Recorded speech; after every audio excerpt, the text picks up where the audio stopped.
नमस्कार। स्वागत है आप सबका हिंदी यहाँ चैनल में। और आज की क्लास में हम देखेंगे कारक कारक के भेद और उसकी परिभाषा। तो पहले देखते हैं कि कारक क्या होता है, किसे कहते हैं, किसके कितने भेद हैं। तो क्लास को शुरू करते हैं। शुरू करने से पहले आप क्लास को लाइक कर दीजिए, फिर हम देखते हैं आगे। कारक की परिभाषा: क्रिया के साथ जिसका सीधा संबंध हो उसे कारक कहते हैं। कहने मतलब क्या है कि कार्य को करने में क्रिया के साथ जिसकी महत्वपूर्ण भूमिका होती है उसे कारक कहते हैं। हिंदी में कारक जो हैं वो 8 प्रकार के हैं, संस्कृत में 6 हैं। हिंदी में 8 प्रकार कारक हैं। और कारक को प्रदर्शित करने के लिए जिन चिन्हों का हम प्रयोग करते हैं वो विभक्ति कहलाती हैं। वो क्या कहलाती हैं? विभक्ति चिन्ह कहलाते हैं। तो पहले देखते हैं हम कारक को, कारक के भेद।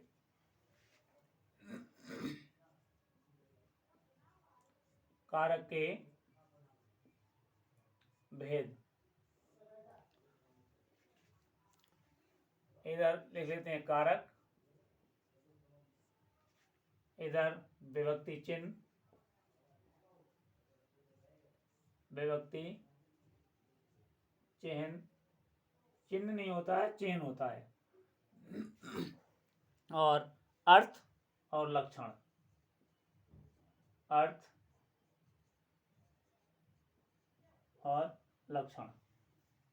तो पहला कारक है कर्ता कारक।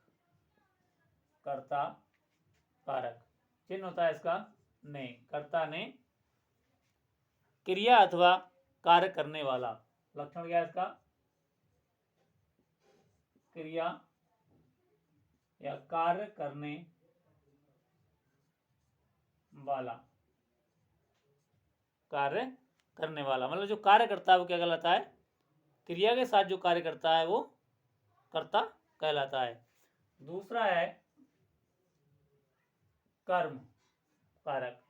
चिन्ह होता है इसका को, चिन्ह होता है को, जिस पर क्रिया का प्रभाव पड़े। क्रिया का प्रभाव जिस पर पड़ता है वो कर्म कारक कहलाता है। तीसरा है करण। चिन्ह है इसका से, द्वारा। चिन्ह इसका से, द्वारा। कार्य अथवा क्रिया का साधन।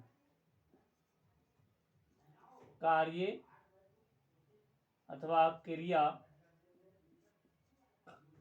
का साधन,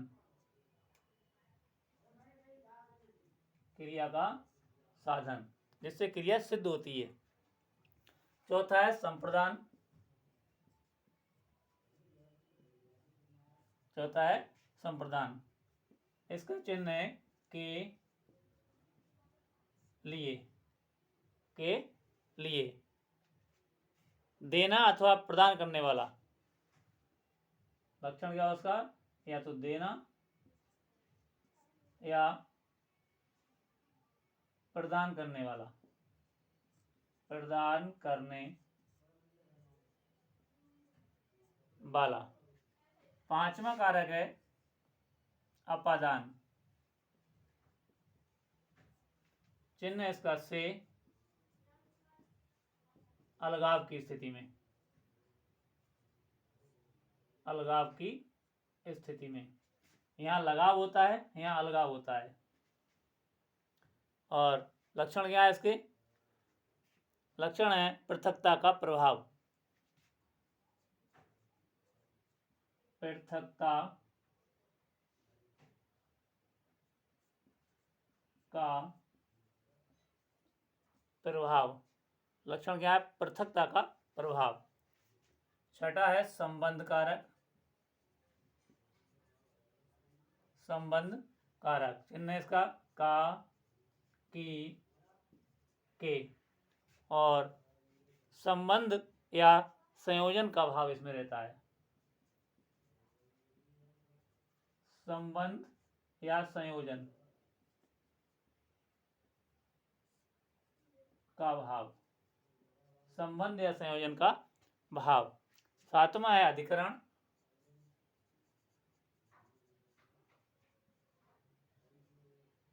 अधिकरण में पर और पे, में पर और पे, क्रिया या उसके आधार का बोध, क्रिया या आधार, क्रिया के आधार, के लिख लो, क्रिया के आधार का बोध, क्रिया के आधार का बोध जहां होता है वहां पर बोध, क्रिया के आधार का बोध। और लास्ट 8वां है संबोधन, संबोधन, भो, हे, अरे, संबंध का बोध कराते हुए पुकारना, संबंध का बोध कराते हुए पुकारना। ये है हमारे कारक, हिंदी में 8 कारक हैं।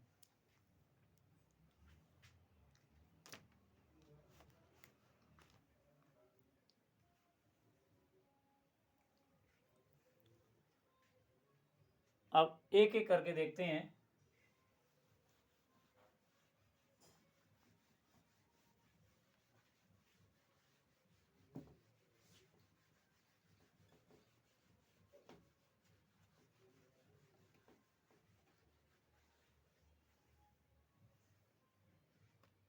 तो पहला कारक है कर्ता कारक। नंबर 1 कर्ता कारक, कर्ता कारक जो संज्ञा शब्द अपना कार्य करने के लिए, जो संज्ञा शब्द अपना कार्य करने के लिए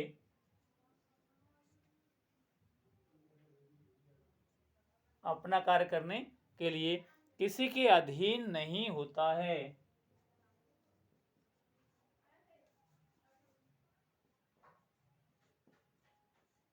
किसी के अधीन नहीं होता है। फिर देख लो, जो संज्ञा शब्द अपना कार्य करने के लिए किसी के अधीन नहीं होता है उसे कर्ता कारक कहते हैं,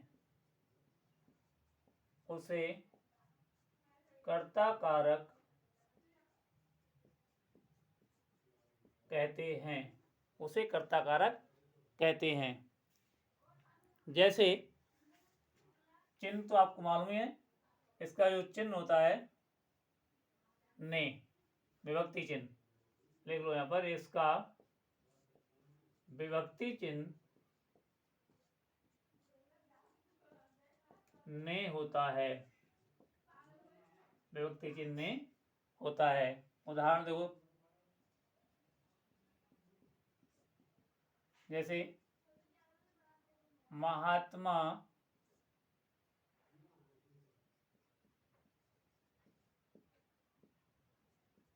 गांधी ने सत्य और अहिंसा, सत्य और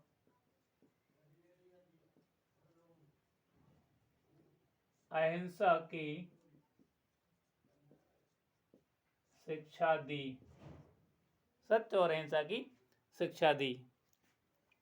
यहाँ कर्ता कौन है? महात्मा गांधी। पहचान नहीं रह जाएगी, ने से पहले जो भी है उसमें कर्ता कारक होगा, ने से पहले जो भी है उसमें कर्ता कारक होगा, या जो क्रिया कर रहा है वो कर्ता कारक कहलाता है। इसमें जो खास बात है उसे नोट कर लेते हैं। नंबर 1, अकर्मक क्रिया के साथ कर्ता का प्रयोग नहीं होता है, मतलब ने का प्रयोग नहीं होता है कर्ता कारक चिन्ह का। अकर्मक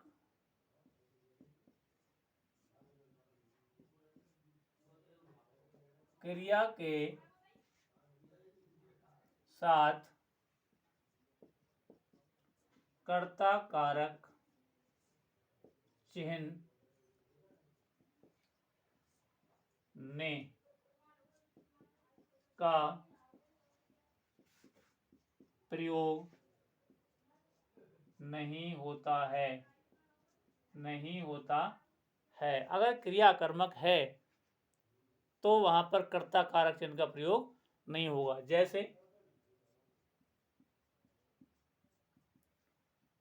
मोहन हंसता है। अब हंसना अकर्मक क्रिया है तो यहाँ पर ने चिन्ह का कर्ता कारक का जो चिन्ह ने उसका प्रयोग हम नहीं करेंगे। नंबर 2, दूसरा नंबर क्या बताता है? कर्म प्रधान क्रिया, जो कर्म प्रधान क्रिया होती है तो क्रिया के साथ कर्म प्रधान क्रिया के कर्ता के आगे कोई चिन्ह नहीं लगाया जाता है। कर्म प्रधान, फिर देख लो, कर्म प्रधान क्रिया के कर्ता के आगे कोई विभक्ति चिन्ह नहीं लगाया जाता है।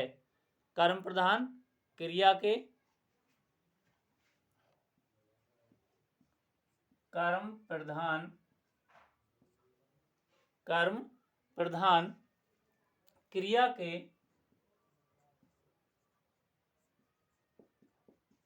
कर्ता के साथ कर्म प्रधान क्रिया के कर्ता के साथ कोई विभक्ति चिन्ह नहीं लगाया जाता है। नहीं लगाया जाता है। जैसे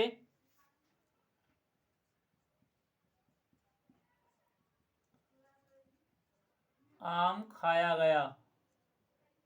आम खाया गया।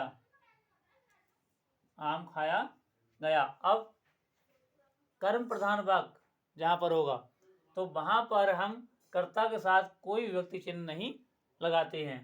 कहने का मतलब क्या है? जो कर्मवाच्य के वाक्य होते हैं उनमें विभक्ति चिन्ह का प्रयोग नहीं के बराबर होता है। तीसरा नंबर कहता है कि कुछ क्रियाओं के कर्ता के साथ को व्यक्ति लगती है। कुछ क्रियाओं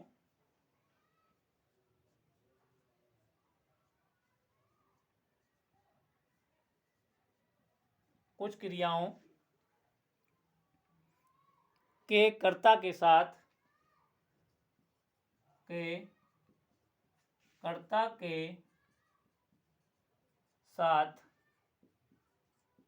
को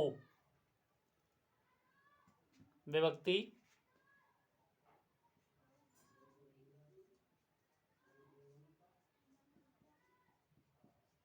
लगती है। कोई व्यक्ति लगती है। वाक्य हमारा कर्म कारक का होगा लेकिन चिन्ह इसमें को लगा देंगे। जैसे राम को पढ़ना पड़ेगा। जैसे राम को पढ़ना पड़ेगा। राम को पढ़ना पड़ेगा तो यहाँ पर को है। हालांकि ये कर्ता कारक का है लेकिन कर्म कारक में कर्ता कारक में इसका प्रयोग कर देते हैं जबकि ये जो है हमारा कर्म कारक का चिन्ह है। नंबर 4, जब वाक्य में दो क्रियाएं होती हैं,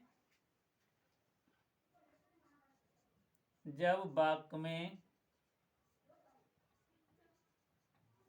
दो क्रियाएं होती हैं तब प्रथम क्रिया के साथ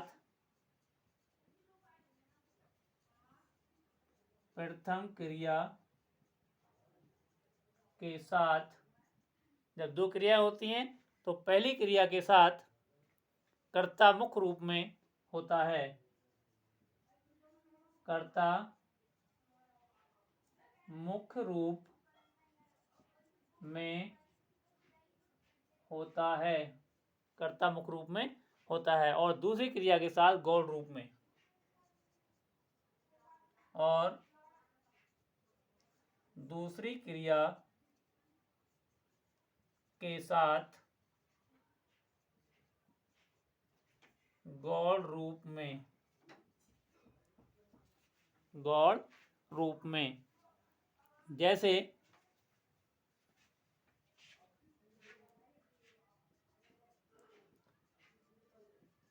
सीता घर गई, सीता घर गई और सो गई, सीता घर गई और सो गई। फिर देखो, जब वाक्य में दो क्रियाएं होती हैं तब प्रथम क्रिया के साथ कर्ता मुख्य रूप में होता है, जबकि दूसरी क्रिया के साथ में गौण रूप में होता है। तो मुख्य रूप में पहला काम किया घर जाना, तो मुख्य रूप में कौन है? सीता। घर गई और सो गई है, गौण रूप में है। कौन सो गई? जो गई थी वही सो गई, तो गौण रूप में है। 5वां नंबर,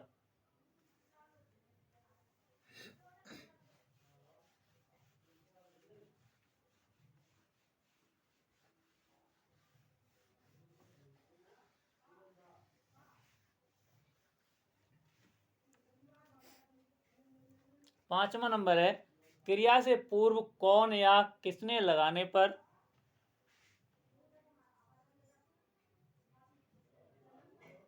क्रिया से पूर्व कौन या किसने लगाने पर, कौन या किसने लगाने पर जो उत्तर मिलता है, उत्तर मिलता है, जो उत्तर मिलता है वह कर्ता कारक होता है, वह कर्ता कारक होता है, वह कर्ता कारक होता है।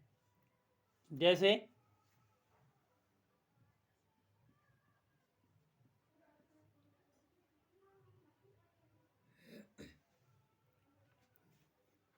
कर्ता कारक होता है, जैसे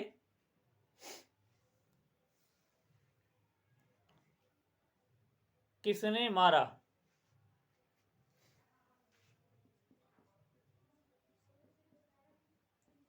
किसने मारा। अब यहां पर कर्ता कौन है? कर्ता कौन है? तो क्रिया से पहले हम क्या लगा देंगे? कौन या किसने, यानी तो किसने मारा, किसने मारा, तो इसका उत्तर मिलेगा किसने? बदमाशों ने, बदमाशों ने। तो अब यहाँ पर किसने की जगह कौन आ गया? बदमाश। तो ये कौन हो गए? कर्ता हो गए। कौन हो गए? कर्ता हो गए। तो क्रिया के साथ कौन या किसने लगाने पर जो उत्तर मिलता है वो कौन होता है? कर्ता कारक होता है। और छठा नियम देखते हैं इसका, अंतिम। अपूर्ण भूत और भविष्यत काल में, अपूर्ण भूत और भविष्यत काल में कर्ता के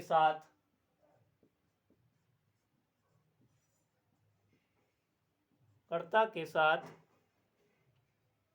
ने विभक्ति नहीं लगती है, ने विभक्ति चिन्ह नहीं लगाते हैं, नहीं लगाते हैं। यदि अपूर्ण भूत और भविष्यत काल, अपूर्ण भूत और भविष्यत काल का वाक्य है तो उसमें कर्ता के साथ ने विभक्ति चिन्ह नहीं लगा होगा। जैसे